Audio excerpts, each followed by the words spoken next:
느헤미야 8장 1절로 18절이 되겠습니다. 제가 1절 먼저 읽습니다.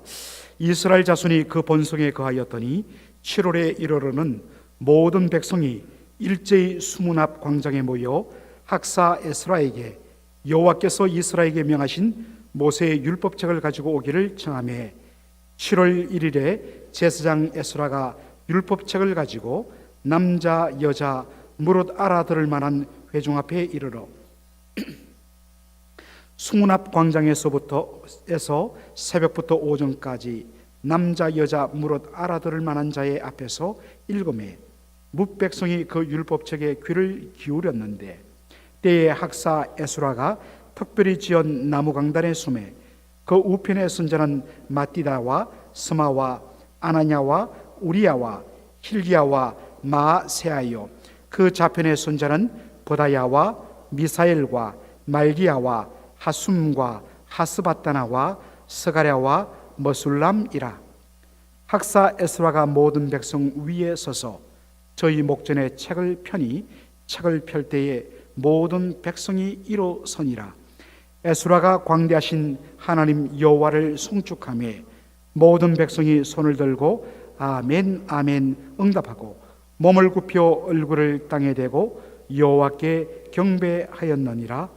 예수아와 바니와 세레바와 야민과 악굽과 사보데와 호디야와 마세아와 그리다와 아사라와 요사밧과 하난과 블라야와 레이 사람들이 다 그 초소에 섰는 백성에게 율법을 깨닫게 하는데 하나님의 율법책을 낭독하고 그 뜻을 해석하여 백성으로 그 낭독하는 것을 다 깨닫게 하매 백성이 율법의 말씀을 듣고 다 우는지라. 총독 느헤미야와 제사장금 학사 에스라와 백성을 가르치는 레위 사람들이 모든 백성에게 이르기를 오늘은 너희 하나님 여호와의 성일이니 슬퍼하지 말며 울지 말라 하고 느헤미야가 또 이르기를 너희는 가서 살진 것을 먹고 단 것을 마시되 예비치 못한 자에게는 너희가 나누어 주라. 이날은 우리 주의 성일이니 근심하지 말라. 여호와를 기뻐하는 것이 너희의 힘이라 하고 레위 사람들도 모든 백성을 정숙해 하여 이르기를 오늘은 성일이니 마땅히 종용하고 근심하지 말라 하매 모든 백성이 곧 가서 먹고 마시며 나누어 주고 크게 절고하였으니 이는 그 읽어 들린 말을 밝히 알미니라.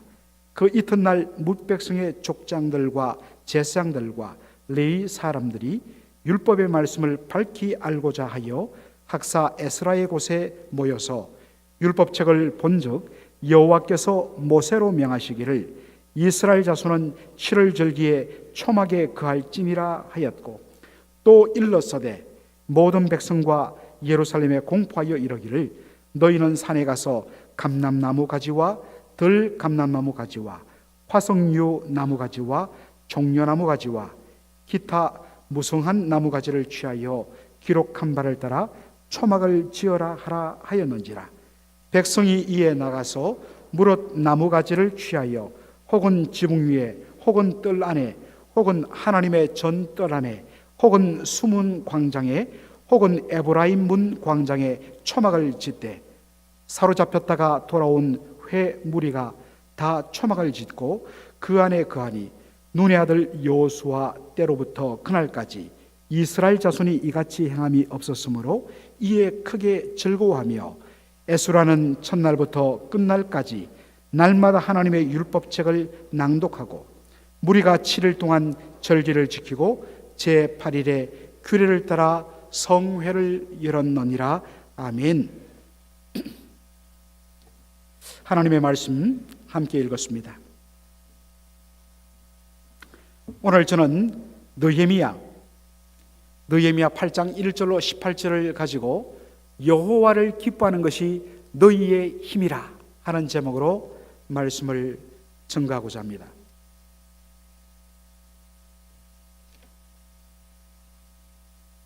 느헤미야는 13장으로 구성되어 있는데 크게 두 부분으로 구분할 수 있습니다. 느헤미야 1장부터 7장까지는 52일간 예루살렘 성벽을 재건한 그 일들, 그리고 함께 동참한 사람들의 이름들을 그렇게 소개하고 있습니다. 그리고 8장부터 14장까지는 바로 성만 지어서는 되지 않습니다. 예루살렘 성이 무너지고 수치를 당한 것이 백성이 하나님의 말씀을 떠나고 불순종했기 때문에 겉으로 보이는 번지르한 성벽을 재건하는 것은 온전한 일이 아닙니다. 바로 그 속에 살고 있는 이 예루살렘 거민, 하나님의 백성이 말씀으로 통치받는 그러한 하나님의 도성이 되어야 되기 때문에 8장부터 13장까지는 말씀을 가르치고 말씀 앞에 회개하고 말씀으로 인하여 결단하고, 또 조금 지나면 다시 옛날로 돌아가는 모습이 보일 것 같으면 다시 말씀으로 개혁하고 몸부림치는 그런 내용으로 구성되어 있습니다. 오늘 본문에 보니까 7월 1일에 예루살렘 수문 앞 광장에 모든 백성들이 모여들었다 했습니다. 그리고 그들이 학사 에스라, 여기 학사란 것은 공부 많이 한 선비란 뜻이 아니라 바로 율법학자란 뜻입니다. 에스라에게 하나님의 율법을 읽어달라고 그렇게 요청을 했습니다. 여러분, 왜 이들이 7월 1일에 예루살렘 수문 앞 광장에 모여서 학사 에스라에게, 율법학자 겸 제사장 에스라에게 하나님의 말씀, 율법을 읽어달라고 요청했을까요? 물론 그때는 이 하나님의 말씀이 오늘처럼 이렇게 종이로 인쇄되지 못했기 때문에 정말 아주 소수만이, 특별히 공적으로 말씀을 담당하는 학자들만 가질 수가 있었습니다. 그런데 특별히 왜 이날에 읽어달라고 했는가? 여러분, 실마리는 7월 1일이라는 바로 그 날에 있습니다. 레위기 23장을 보면 이날에는 나팔을 불어서 백성들에게 성회를 선포하고 안식하며 하나님을 예배하고 기뻐하도록 했습니다. 그래서 이날을 나팔절이라, 오늘날 우리 태양력으로 7월 1일이 아니라 유대 달력으로 7월 1일을 말하는 것입니다. 요즘으로 말하면 한 9월 말에서 10월 1일 정도, 10월 초가 되겠죠. 여러분, 그런데 자, 화면을 한번 띄워주시죠. 첫 번째 화면, 로시 하사냐라는 히브리어 단어인데, 유대인들은 지금도 그들의 달력으로 7월 1일을 로시 하샤나로 그렇게 부릅니다. 로시란 말은 헤드, 머리를 뜻해요. 하샤냐는 the year, 바로 그 해란 뜻입니다. 로시 하샤냐, head of the year, 바로 그 해의 머리란 건 뭐겠습니까? 처음이란 뜻 아니겠습니까? 머리 숫자, 처음이란 뜻이죠. 여러분, head of the year이 뭐겠습니까? 예, 우리 태양력으로 말하면 1월 1일을, 소위 뉴 이어를 가리키는 말이죠. 그래서 이 사람들은 그들의 달력 7월 1일이 되면 로시 하샤나라는 이름으로 새해를 그렇게 경축합니다. 우리가 새해가 되면 해피 뉴 이어 하듯이 이 사람들도 똑같이 그렇게 선포합니다. 여러분, 새해 첫날을 하나님의 말씀과 더불어 시작하겠다는 의미입니다. 첫날을 하나님께서 주신 말씀으로 함께 시작해서 한 해를 마칠 때까지 하나님의 말씀에 붙들려 말씀과 동행하겠다는 그러한 뜻이죠.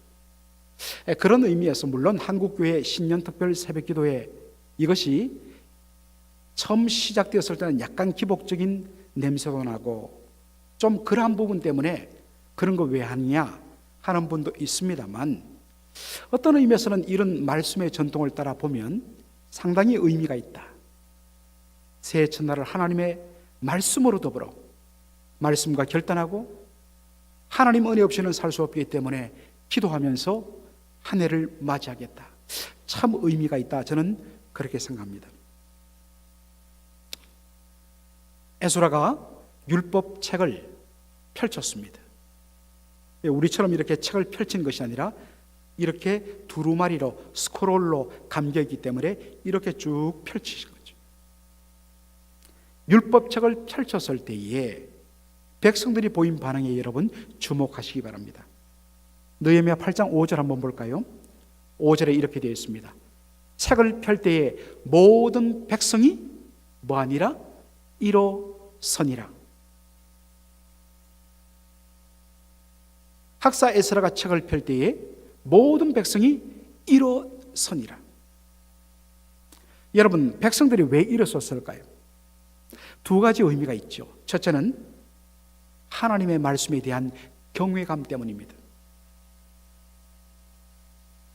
하나님의 말씀을 우상화해서는 안 되죠. 그러나 하나님의 말씀이 무엇입니까? 하나님의 말씀은 그 속에 하나님의 전인격이 담겨 있는 말씀이기 때문에 말씀을 대할 때에 마치 하나님께서 친히 우리 앞에 임하셔서 음성으로 들려주시고 직접 말씀하는 것과 같은 그러한 마음으로 하나님의 말씀을 받아야 된다는 것입니다. 여러분은 어떻습니까?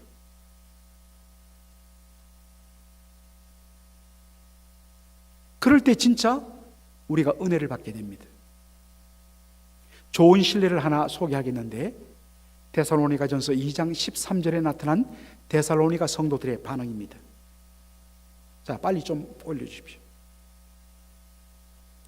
우리 한 목소리를 한번 읽어볼까요? 시작. 이러므로 우리가 하나님께 쉬지 않고 감사함은 너희가 우리에게 들은 바 하나님의 말씀을 받을 때에 사람의 말로 아니하고 하나님의 말씀으로 받음이니 진실로 그러하다. 이 말씀이 또한 너희 믿는 자 속에서 역사하느니라.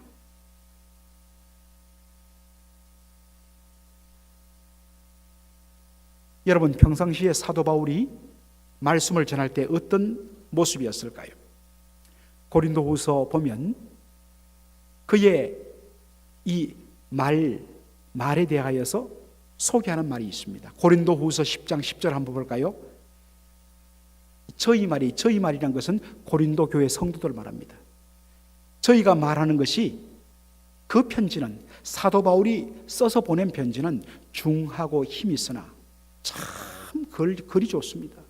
그런데 직접 그 몸으로 대할 때는 사람이 약하고 말이 시원하지 않다. 늘 병들어 있는 모습이고 그리고 말도 더듬더듬 시원시원하지 않더라. 그렇게 고린도 교회 성도들이 이야기한다는 것입니다. 이게 바울의 모습이었어요. 그런데 데살로니가 교회 성도들이 어떻게 합니까?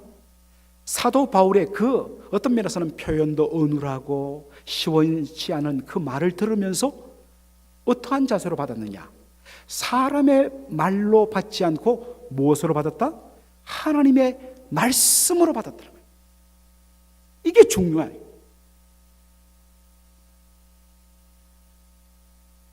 하나님의 말씀을 전하는 그 사람의 어떤 언변력, 그 사람의 외모, 어떤 분들은 그것 때문에 더 집중한다고 말하기도 하지만 우리가 때때로 속을 수가 있습니다. 누가 전하든지 전하는 사람이 중요한 것이 아니라 그 사람이 전하는 하나님의 말씀에 집중해야 하는 것입니다. 그래서 우리는 하나님의 말씀을 전하는 사람의 열광해서는 안 돼요. 그게 우상이에요. 그게 우리를 속이는 것입니다. 물론 이왕이면 아주 시원시원하게 그리고 열정적으로 그리고 정확한 표현과 정확한 해석을 가지고 하면 더 좋지요. 그러나 우리가 놓치지 말을 것은 전하는 사람이 아닌 그가 전하는 하나님의 말씀에 초점을 맞춰야 된다는 것입니다. 말이 시원치 않은 바울의 말을 하나님의 말씀으로 받았다 했습니다. 자, 다시 하나님 말씀 볼까요? 데살로니가전서 2장 13절. 그러니까 어떤 일이 납니까? 이 말씀이 또한 너희 믿는 자 속에서 뭐하느니라? 역사하느니라. 이 역사한다는 말이 오늘날 이 헬라 단어가 그대로 영어됐는데 그게 뭐냐? 에너지입니다. 에너지. 에너지가 뭐죠, 여러분들? 이 다 에너지 아닙니까? 에너지가 연결되지 않으면 불이 들어오지 않지요. 에너지가 연결되면 자동차 돌아가고 발전기가 돌아갑니다. 기계가 돌아갑니다. 에너지는 파워고 힘입니다. 우리의 심령 속에 하나님의 말씀이 딱 닿자마자 그 속에 말씀이 역사합니다. 말씀이 우리의 심령을 돌립니다. 우리의 손과 발을 움직이게 만듭니다.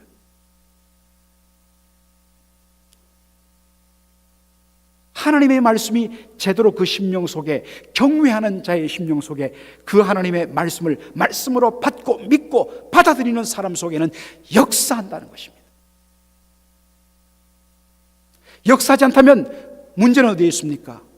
우리가 하나님의 말씀을 그만큼 경외함으로 받아들이지 않고 그 말씀을 믿음으로 받아들이지 않는다는 역이 성립되는 것입니다. 지금 말씀을 듣는 여러분들의 태도를 한번 살펴보시기 바랍니다.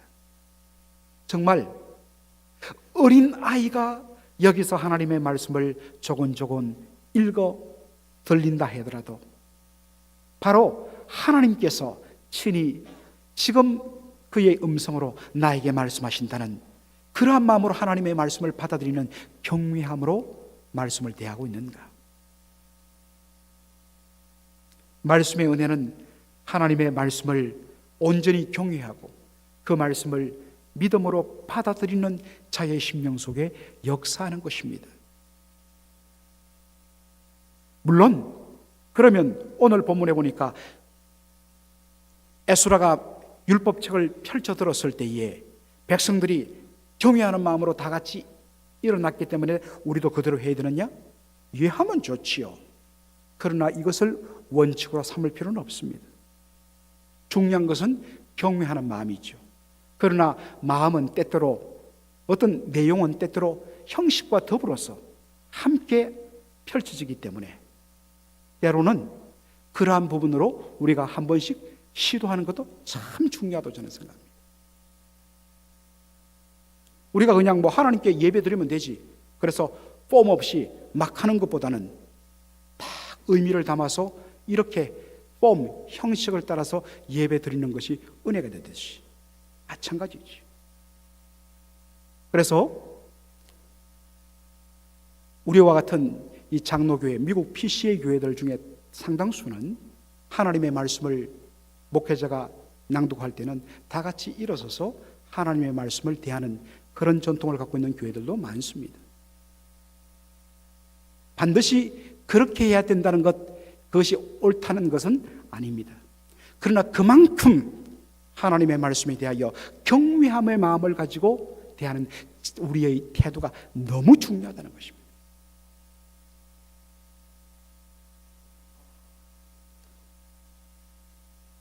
에스라가 나무로 지은 강단 위에서 하나님의 말씀을 낭독했을 때, 큰 소리로 낭독했을 때 그 수문학 광장에 수많은 사람들이 꽉 찼는데 여러분들 크게 외쳐도 들리는 말 같죠. 자, 에스라가 강단 위에서 여호와의 율법책을 낭독했을 때 그 아래에서 어떤 일이 벌어졌는가? 강단 아래에 있던 이 레위 지파 사람들, 레위인들의 모습을 한번 보시기 바랍니다. 8장 8절 다 같이 한번 읽을까요?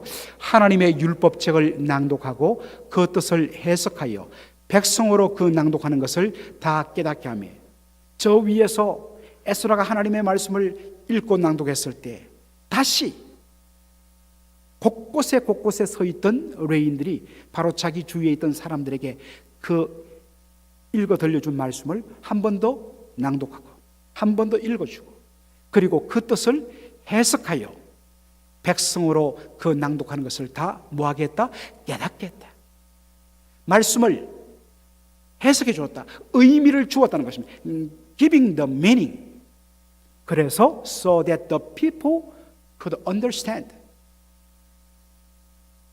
말씀을 interpret, 해석해 주고, 그래서 그 의미를 알려주었을 때에 그 말씀을 들은 사람들이 어떻게 합니까? 그 들려진 하나님의 말씀을 understand, 온전히 다 깨닫고 이해했다는 것입니다.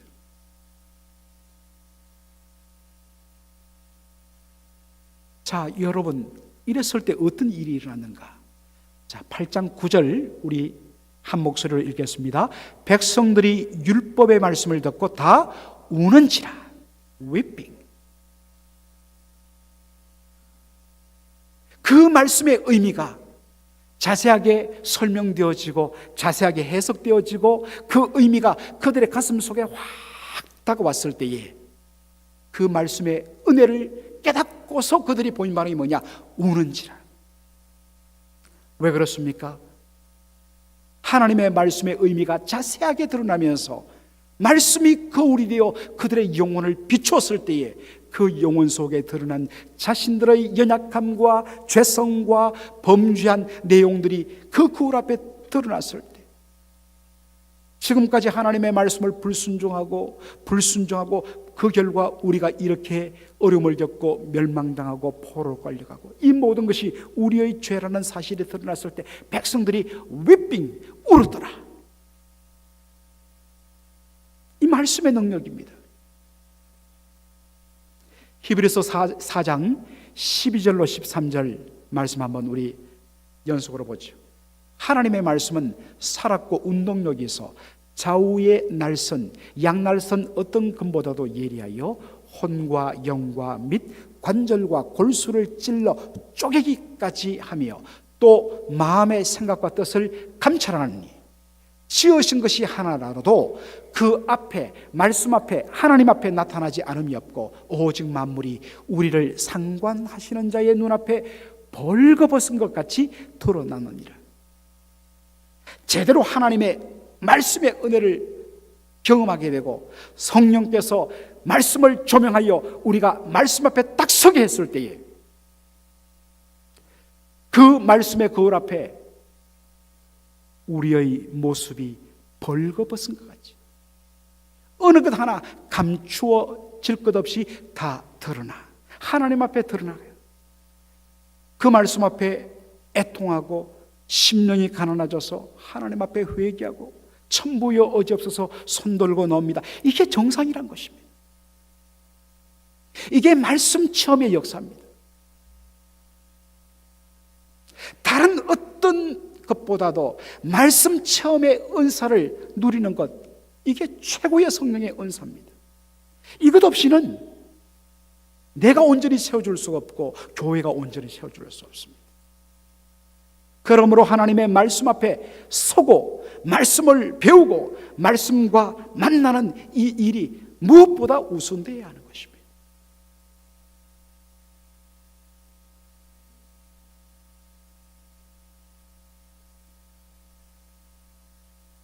자, 그런데 이 말씀을 깨닫고 우는 백성들을 향하여서 에스라가 그리고 느헤미야가 한 말이 있습니다. 자, 느헤미야 8장 10절.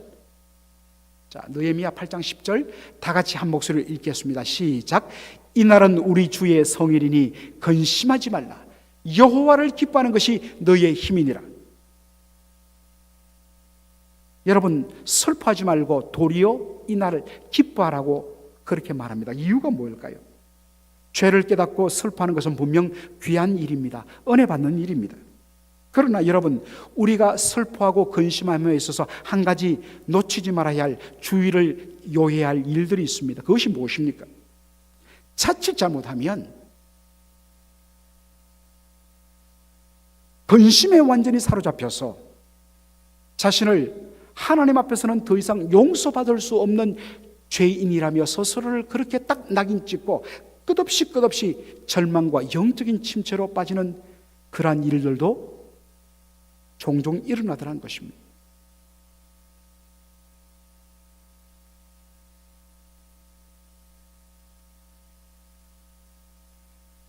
사도 바울이 이런 경험을 했습니다. 사도 바울이 고린도 교회에 편지를 보냈습니다. 얼마나 고린도 교회, 여러분 고린도 전서를 보면 고린도 교회가 문제가 많고 죄가 많은 교회입니다. 많은 교회입니까?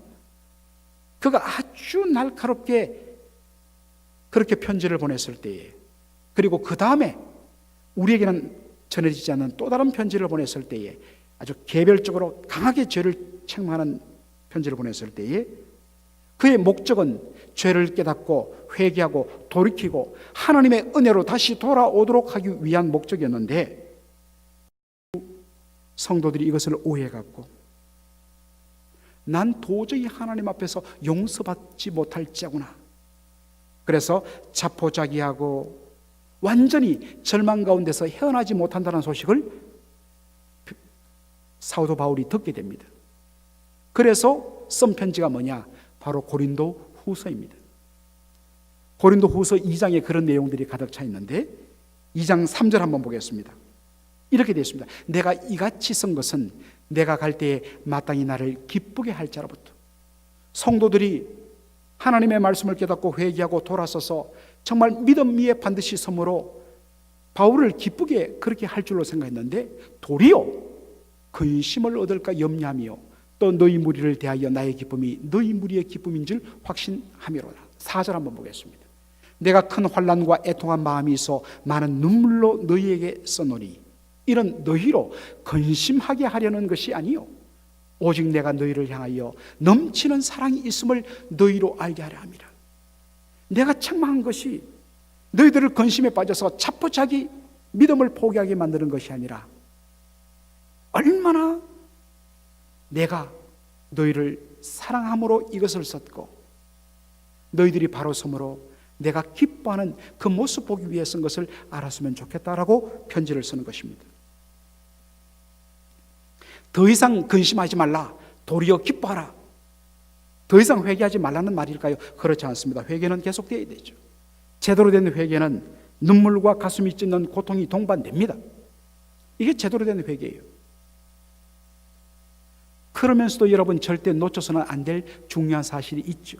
그게 무엇입니까? 우리의 연약함에도 불구하고 여전히 우리를 용서하시고 여전히 우리를 받아주시는 하나님의 사랑이라는 것입니다. 그것으로 인하여서 도리어 기뻐하는 것, 눈물 가운데도 회개 가운데도 기뻐하는 것이 그만큼 중요하다는 것입니다. 하나님이 우리를 책망하시면 우리를 미워 버리심이 아니요 도리어 우리를 돌이켜 살리게 하심이라. 우리를 살리기 위하여 그 독생자 예수까지도 아끼지 않고 내어주신 우리 하나님이십니다. 하물며 너희를 포기하겠느냐. 그 용서하시고 언제나 그 자리에 서 계시는 그 하나님으로 인하여 도리어 기뻐하라. 이것이 느헤미야의 메시지입니다. 이런 기쁨으로 오늘을 준비해서 내일 거룩한 성일, 거룩하게 구별된 주일에 예배 가운데 여호와를 기뻐하는 것이 너희의 힘이라. 이 말씀의 은혜가 온전히 예배 가운데 선포되어지고 체험되어지는 저와 여러분 되기를 주의 이름으로 축원합니다. 아멘. 기도하겠습니다.